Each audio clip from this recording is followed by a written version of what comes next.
So I'm going to get, the first thing is what in general is a 2030 district. It's an urban business district. It's geographically defined by its local stakeholders. So whatever, I pulled together some community experts. In my case, the City of Austin Office of Sustainability, the Downtown Austin Alliance, the Chamber of Commerce, and some actual property owners and managers downtown. And we sort of map out what we feel is the first geographic target for creating a 2030 district. Which is, and this is done in all the other cities that have one of these. So there wasn't a strict rule of thumb by which 2030 districts are created, except that it really does need to encompass the densest part of downtown, or so the concentrated business district of a city. It's also this multi-sector collaboration. That's a really important part of it. Is that the focus is on property owners and managers of the specific buildings. So I'm not sure, I'm sort of conveying what I've learned. You guys may already know this kind of thing, but there's a number of large property owning or property management companies downtown. Many of them own or manage several buildings at a time. Some of them just have a one per. Some of them have one downtown and one uptown. That kind of thing. So I've kind of collected over the last several months an idea of who's who downtown, and I'm going after them sort of progressively. And so that includes hotels, commercial office buildings, multifamily residences, mostly condos. Very few. There's almost no single family residences downtown. This is all multi-occupancy type buildings. So the buildings perform the core. We'll talk about membership in a little later. But then there's all of us that support them and want them to be performing well, especially in an energy efficiency way. So there's nonprofits that care about this. There's the utilities that care about this, and then there's businesses that sell energy efficient products and services to these down there. So that we're all collaborating together. This is our club. And so this is a model for urban sustainability. But it is a pretty narrow focus on resource consumption, energy and water conservation primarily. So there's 15 established districts. This is the little bubble graph. Detroit just got chartered this last, so we don't have a little bubble for Detroit. Sorry, Detroit. But this, you can see they kind of range from Stamford and Ithaca being pretty small cities to really big ones. And I'm in the middle in terms of square footage right now. The biggest square footages you're going to find in the older districts and the more established districts like Cleveland and Seattle, which are pushing 35 to 45 million square feet of buildings participating. So I have a few, so the heart here is why do this. These show my member buildings down at the bottom, the Congress Holdings, and this is Foundation Communities, an apartment complex in the downtown, the Driscoll and the Paramount, and Stateside Theaters. Why they do this. It's helpful to have specific targets. We target as a district what our consumption reduction goals are. It's built on an individual building challenge. So whatever is helpful to an existing building, it's helpful to have a target for reduction. And the third goal is transportation emissions. So it's like helpful to have something you're shooting for.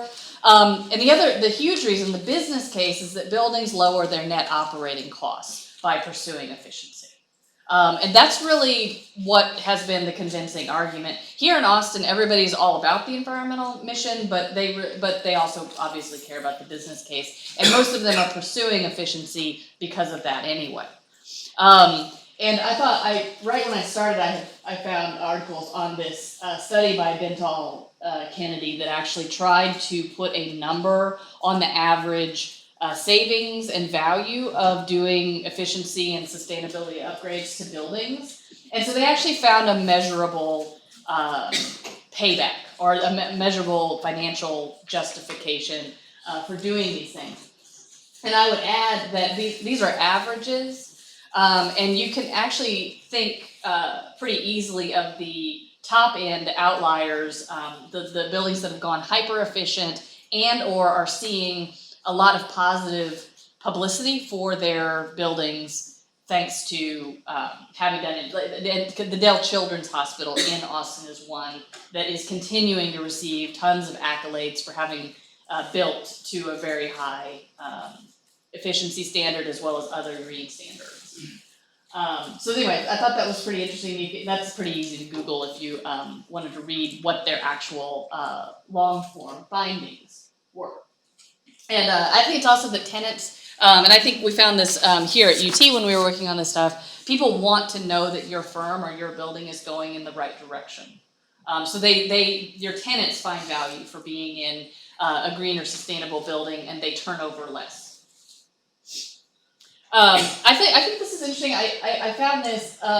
This is a large report on energy efficiency in the North American building stock, and it's the International Energy Agency, and it's old. It's from 2004, but the reason I pulled it is because that's where the 2030 baselines are kind of set from. That's what we're claiming we're going to improve from, is around this general time frame. It's not a perfect argument, but this is all the general, like what, and what this shows is that there's a lot of savings in currently existing buildings. Using a variety of strategies, and where we are today in 2017, you don't have to cherry pick, or you don't these different strategies and just hope that they give you the savings that you're looking for. There's actually super sophisticated, I wanted a better word than that, but super in-depth systems that actually can help you project what savings you're going to get from maybe a combination of strategies. And it's going to be based now on your climate, on your location, the exact size of your building, the exact usages of your building, and you don't have to just hope that these percentage numbers are going to bear out, even though the strategies still remain essentially the same, with maybe a few upgrades to them, and definitely upgrades to the physical materials. But now we can actually figure out what's the best thing for this building to do and maximize the savings. Does that make sense, right? So this is kind of where we started, realizing that there's a lot to do in existing buildings, which is why a collective district-wide approach works for that.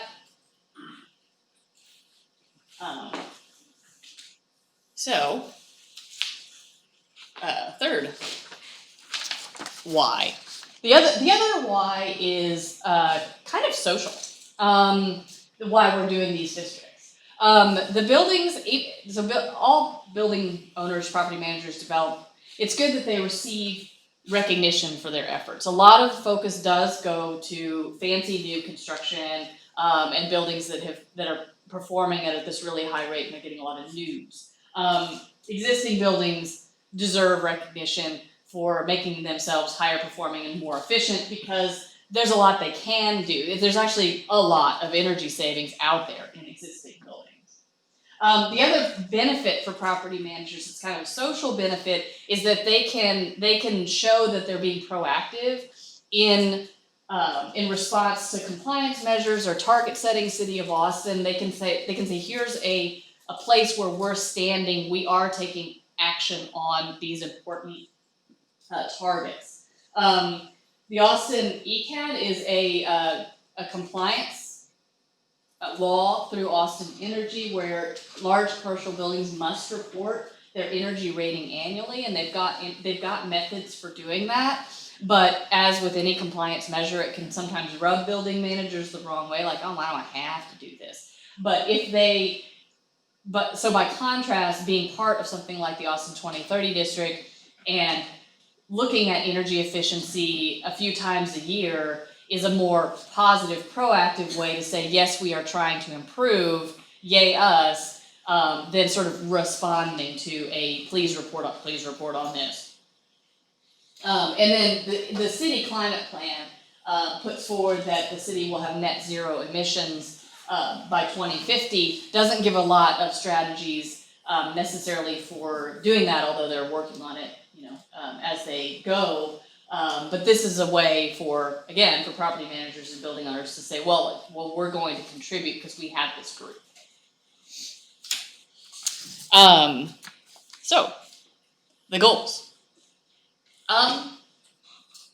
This is the way. This is the way they were described. They're described for all districts. And this is again from looking back to early, like the early 2000s, like 03, 04 or so.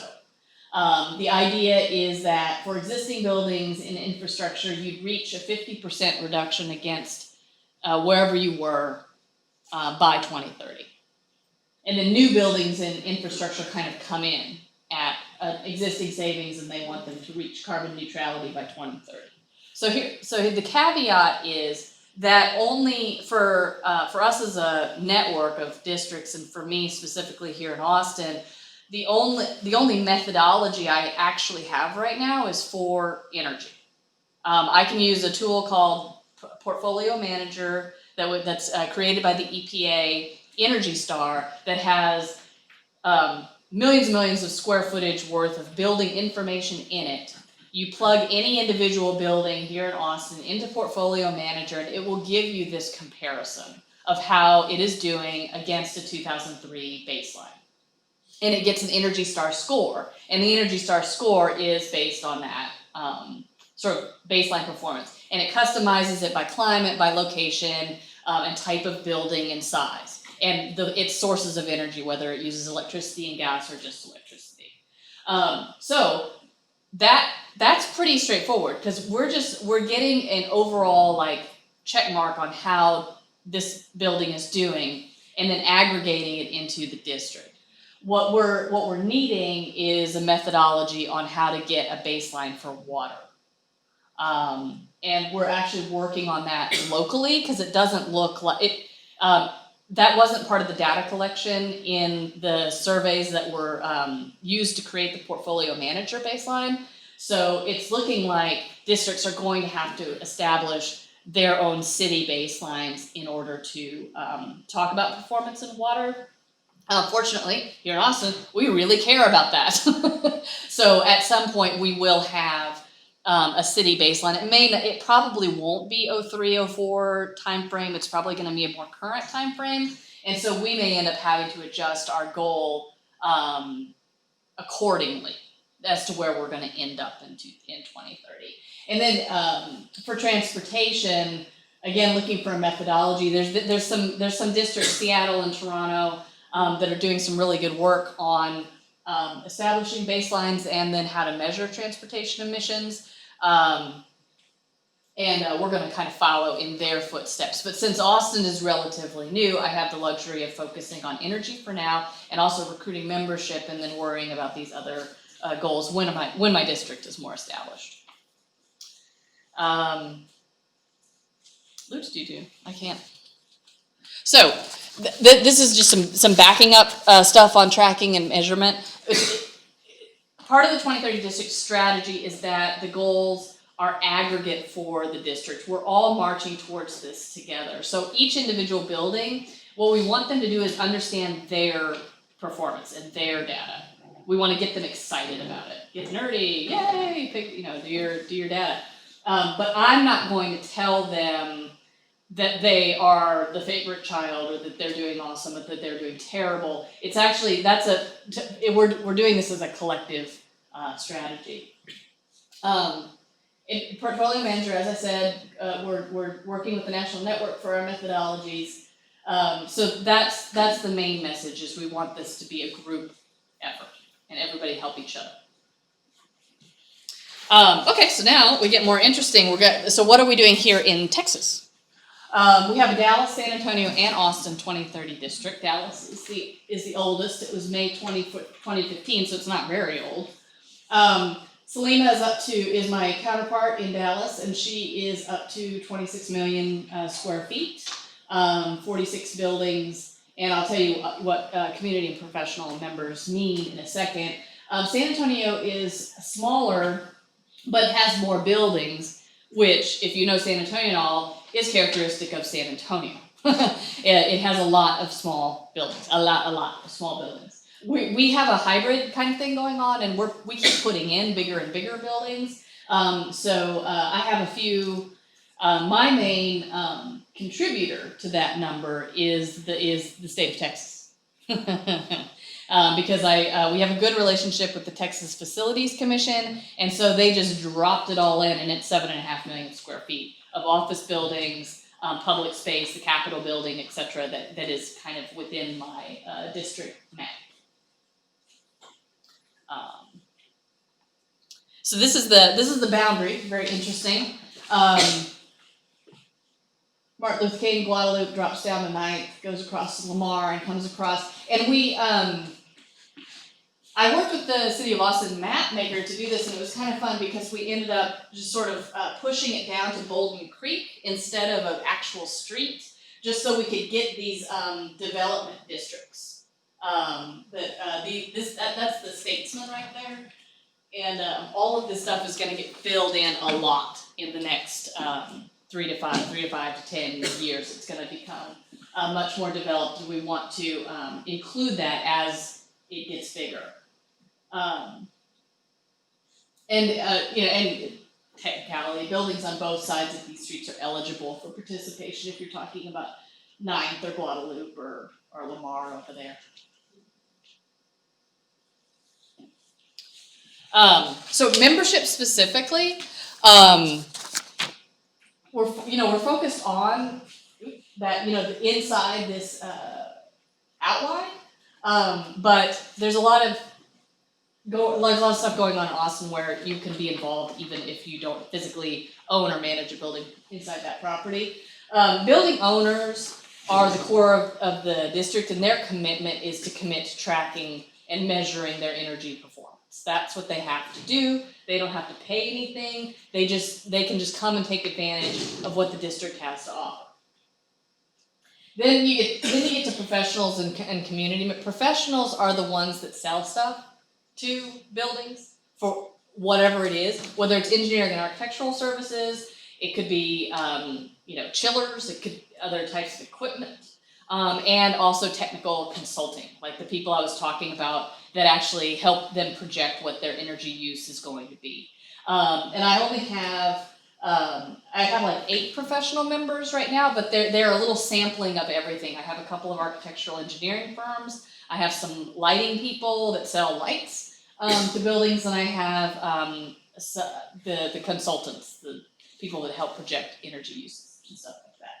And the community members are actually academic. Like I've invited CSD to be a member because it doesn't cost them anything.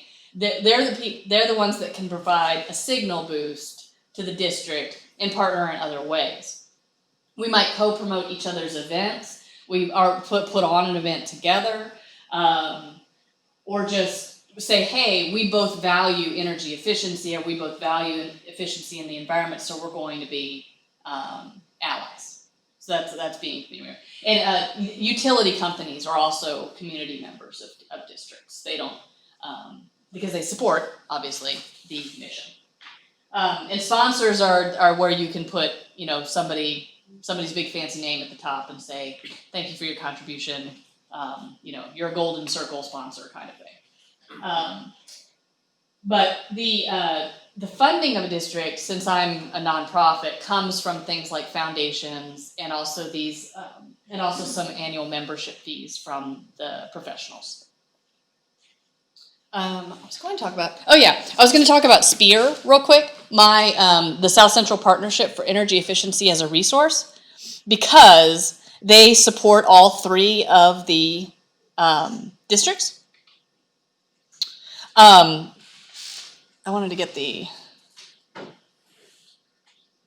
where is it here? There's, I didn't know this before I started, there's such things as a regional energy efficiency organization.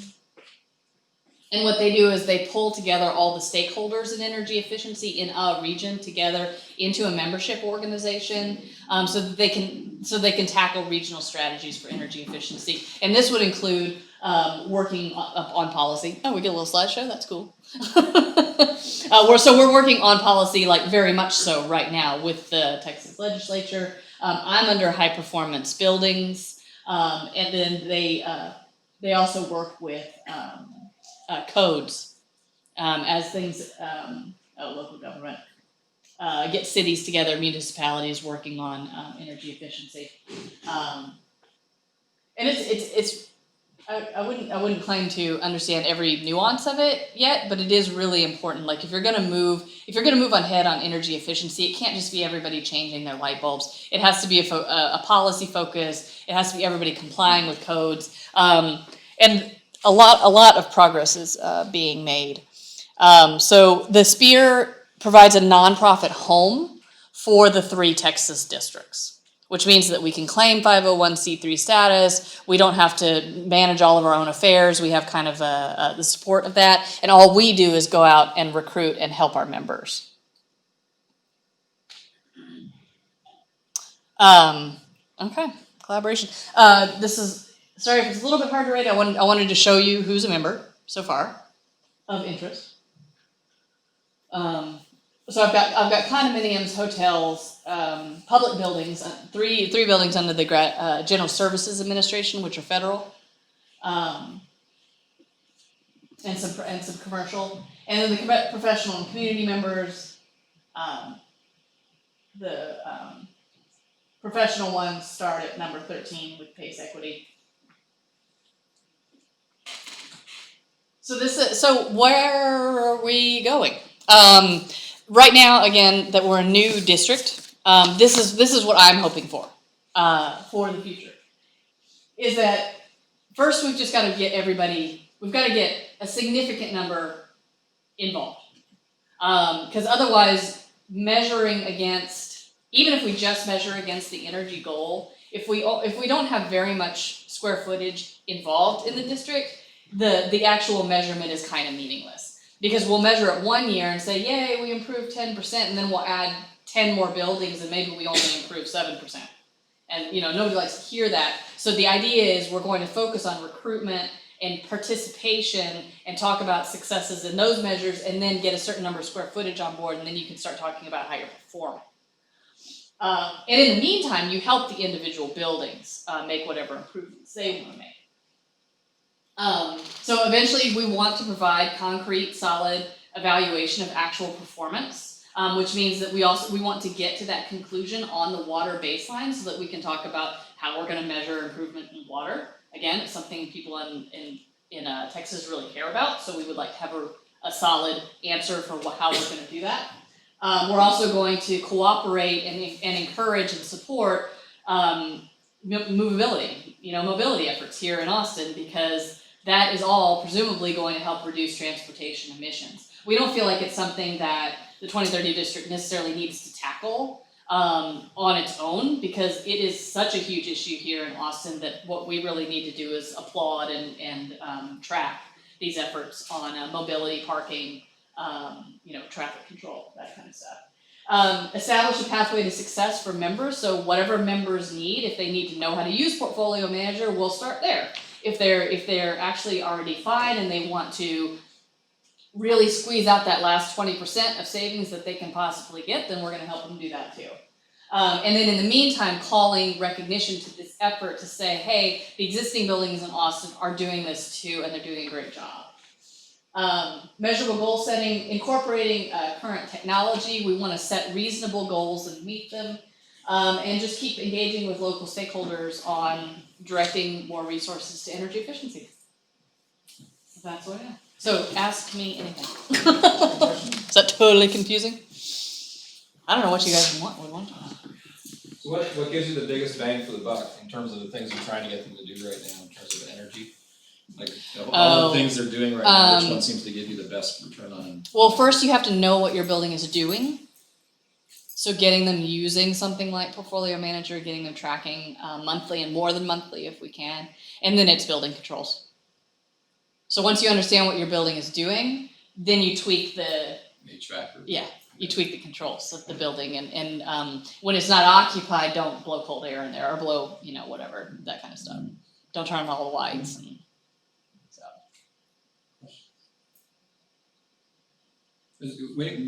Is SECO a member of this, the State Energy Conservation? They're a member of SPEAR. Okay. And I've chatted with them on a number of occasions, yeah. They're in probably one of those 23 GSA buildings. Oh, are they? Kind of good. I'll go back to Other questions? Yeah, sure. We have time. I was just wondering, when you're talking to trying to get new members, has it been pretty easy, or when people sort of brush it off, they don't know what it is, or what, I guess what challenge? Low name recognition is the product? a problem, especially when you come from the University of Texas not so long ago. Everybody knows what that is. Nobody knows, very few people know Spear or a 2030 district.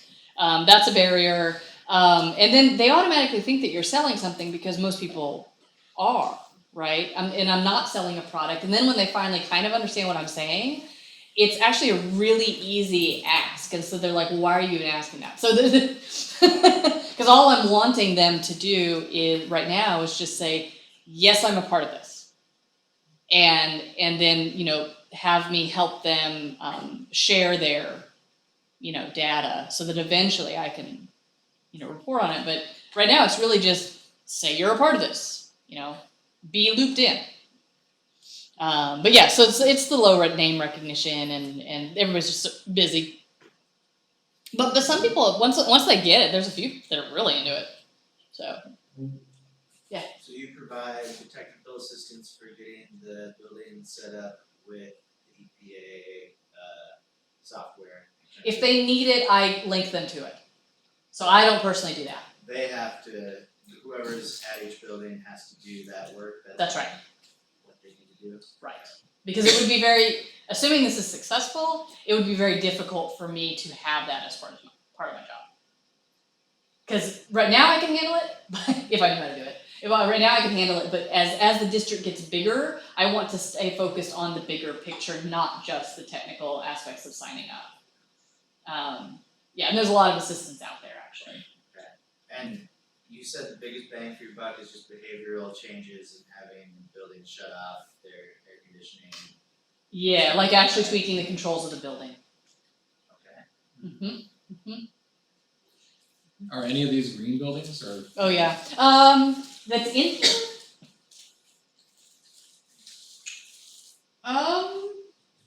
Almost all of them are doing something, but no, I don't think there's lead buildings in here yet. Okay. I don't think so. Or Austin Maybe the green Marriott. builder green because there's the Austin. Oh, Austin builder. Green. Energy Star. Austin actually created it before U.S. Green Building Council did. They kind of learned from Austin. So.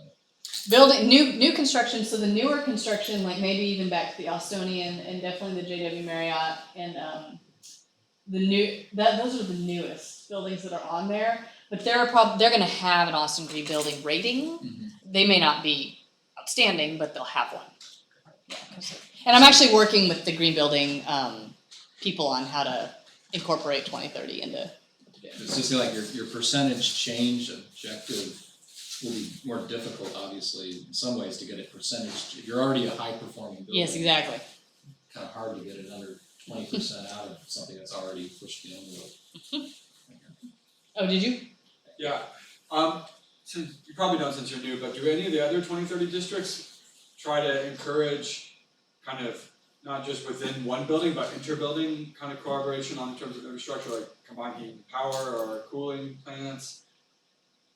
Like I know Seattle's got a cooling, heating plant downtown. We actually have a few combined cooling plants as well.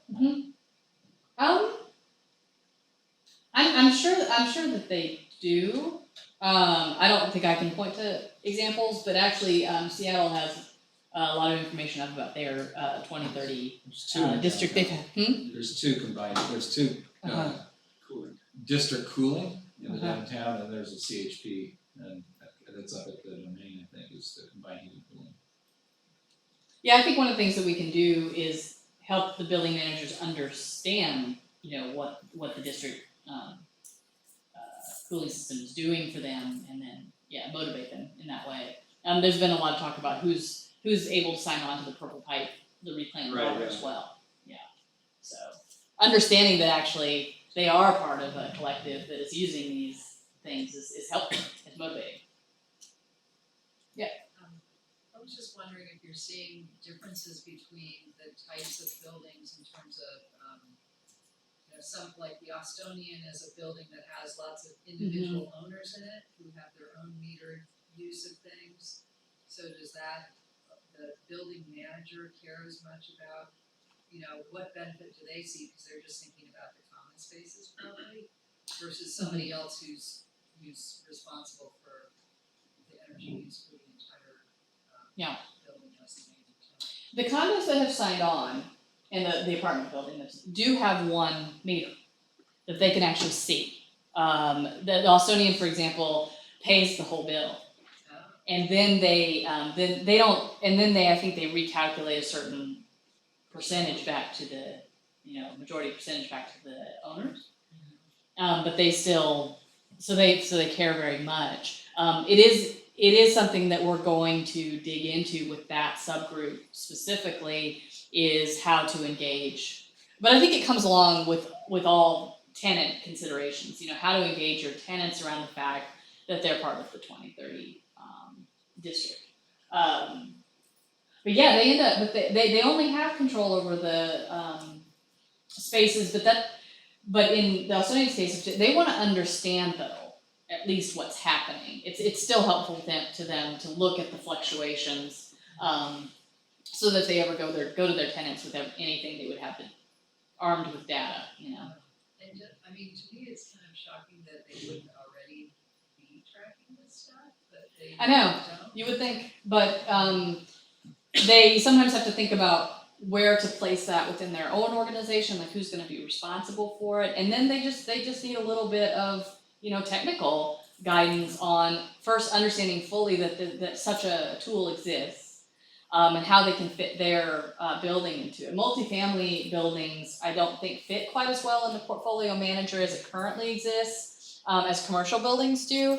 But there's going to be an update next year. Again, you know, if the EPA exists and everything, there's going to be an update next year that incorporates several million more square footage into the calculations and updates it to a 2012 baseline.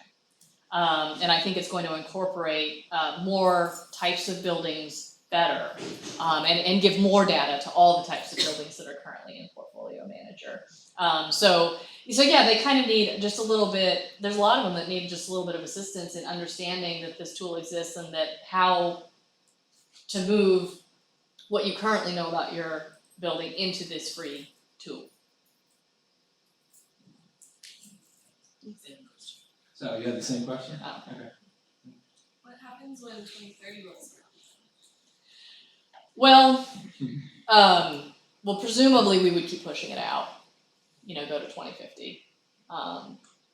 It is my opinion, I am not speaking for Spear, and this is my personal opinion, that the goals that we had on this, you know, this slide, this is okay to talk about for now, but you're gonna have to customize it for whatever's going on in your city and based on your constituency in your district. Is a 50% collective reduction really possible or feasible? Probably not. And you don't want to turn the build, you know, for something like the Driscoll, which is 100 and, what did they tell me, anniversary, it's 125 years old or something like that. That's not feasible for them. But I don't want to turn them off from participating and finding their available savings because I've got just this crazy goal right here. And then it's all going to update all these new buildings. This concept was formulated in like 09-10. So now we're already in 2017 and these buildings are coming in hyper efficient. Again, you want to have a reasonable goal. So it is my personal opinion that over the next year or so, we're going to talk about how to actually describe measurable goals for a district, and, you know, kind of revisit this whole concept. Because what this comes from is Architecture 2030's Challenge for Planning. And that, if you read it, it only gets to the district concept at the very, very end. It's really focused on setting goals for individual buildings. And the 2030 strategy is to take the attention a little bit off the individual buildings so that everybody feels like they can contribute. Which, if you think about it, that's kind of an important concept. You have to be balanced. You have to balance the individual challenge with the group challenge in order to get everybody on board. Because people want to do one or the other. So anyway, that's just my thing. Is I think that this is a good, it's an interesting place to start. But we're gonna need to work on it. And you want to be able to measure well. Even if what you're measuring is really start here, end up here, you still want to be able to measure well. Can the university be a member? A little bit of it already is. The new medical buildings are in the corner. I think the map even needs to be updated, but up there, and whatever, and as the medical school fills in, it's going to continue. And I'm talking with Juan Ontiveros and Roberto. You got the AT&T building off of Guadalupe and 16th Street. Do I? Yeah, I mean, I'm just saying it's an option to bring it in if you want. Oh, It's yeah. a large UT building. It used to be the AT&T switching building. Oh, Yeah, okay. you have to- Oh, and the system building where downtown. CTR is, yeah, Center for Transportation Research is in that. Well, it was there, just got moved. Okay. But, Yeah. So you go up to the Gulf campus. And Juan's been to a couple of my things, so. I'm just curious if any of the other districts have really moved on the transportation emissions. Me too. One of the things I found fascinating about the Toronto district, and we met up there. Once a year we try to meet with all the districts, and just so the directors could kind of like really talk for real, as opposed to just sort of phone meetings and that kind of thing. I found it fascinating that Toronto actually reoriented their district around their city's climate challenge, sort of like as if we reoriented the district around the climate plan and meeting those goals, because Toronto has a really detailed, and so that's all about emissions. So I would say that yes, they are working it from that perspective. I don't know that they've actually shown a ton of change yet, because Toronto, I think, established its district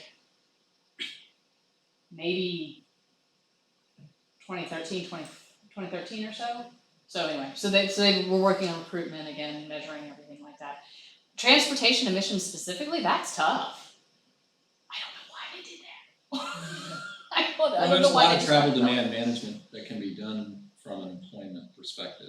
True. You can price parking, you can provide vouchers to use transit, there's a substantial amount of tools and techniques that can be done both from the residential and non-residential side. If you choose to do that, I would just say a lot of property owners and even employers don't view that as part of their job. Yeah, depends on your larger system. Yeah. Obviously, so. And what does it do for them?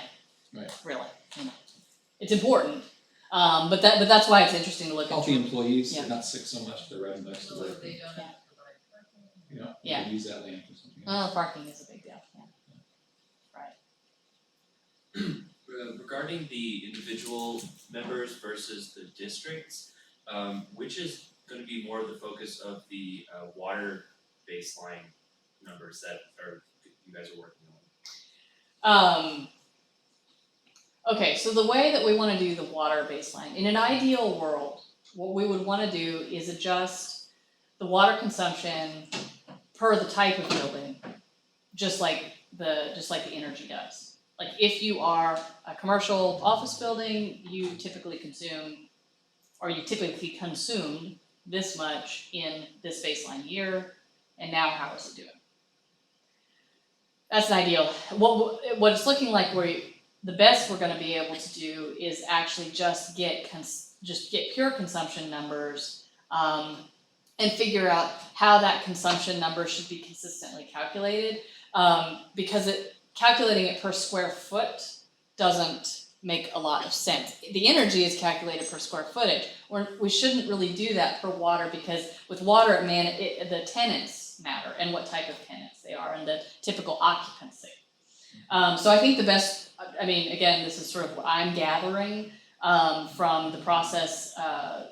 Spear this is why it's great to have an organization like Spear with lots of contacts in the community, is that they're taking care of working with Austin Water for me right now on this. Not at my orders. This is their way to support the 3 districts, because what they want me to do is be out making relationships and not crunching numbers behind my desk. But what we're gonna probably be able to do is find a consistent way to calculate gallons, gallons per building. Try to find as many of those numbers as we can in a baseline year for this geographical area. And they do have the meter data. It's just a question of which year do they have, the most of these buildings, and then even it's still going to be flawed because we're going to have added buildings. The building's usage is going to have changed and this kind of stuff. But nobody has, if portfolio manager at EPA didn't survey building usage per water consumption, then nobody did. So We have private providers, and we own our utility, but you have others that, if you look at across the US, you have private purveyors of water that they're not gonna give you that information, they're not gonna share it with EPA. Sure. And then you have drought years, which could be, you have to make sure your baseline year is in a year when the drought is in place, and then you have variation by temperature, which can be landscaping level, so, yeah, they might even wanna take a 3-year average that's kind of actually that's what we yeah. had talked about was averaging it about Doesn't Pecan Street have some good information on individual usage and the type of data, like consumer behavior? Yes. However, I think they focused on residential. Okay. I actually met with Brewster McCracken and gave him and a couple of staff a rundown on what we were doing, and I've seen, I guess it was at South by Eco or something like that, one of his presentations, and I think it's a little bit too much towards residential and consumer behavior than talking about giant commercial. So, but it's definitely the same type of stuff, and understanding that stuff is important. I also had a kind of an unrelated question, but when you pulled up the Sphere website, it showed that map, and there were a couple of states that weren't covered. Yeah. Like West Virginia and California looked like. I was just wondering why that was. I don't know. Okay. I should, and I've heard why. California's always its own animal, that kind of thing. It's usually the leader in these, Mhm. and they may just be kind of ahead of the curve, and they're like, we don't need. Yeah, I think there's probably complicated history there. But certainly if you wanted to come, talk to us about it, we're a friendly sort. And I've got my card. If you want to email me, and I'll get the answer to them, because it's interesting. I think it's a cool organization. Some of the most of them are bigger than us because we're the newest. Sphere only has about 12 employees right now, but like the one up in the Midwest has like 40. Doing all kinds of stuff. Of course, it's a little bit harder for them to cover their territory. They've got a lot of states. Okay. More stuff? That's it. All right. Thank you guys for taking the time.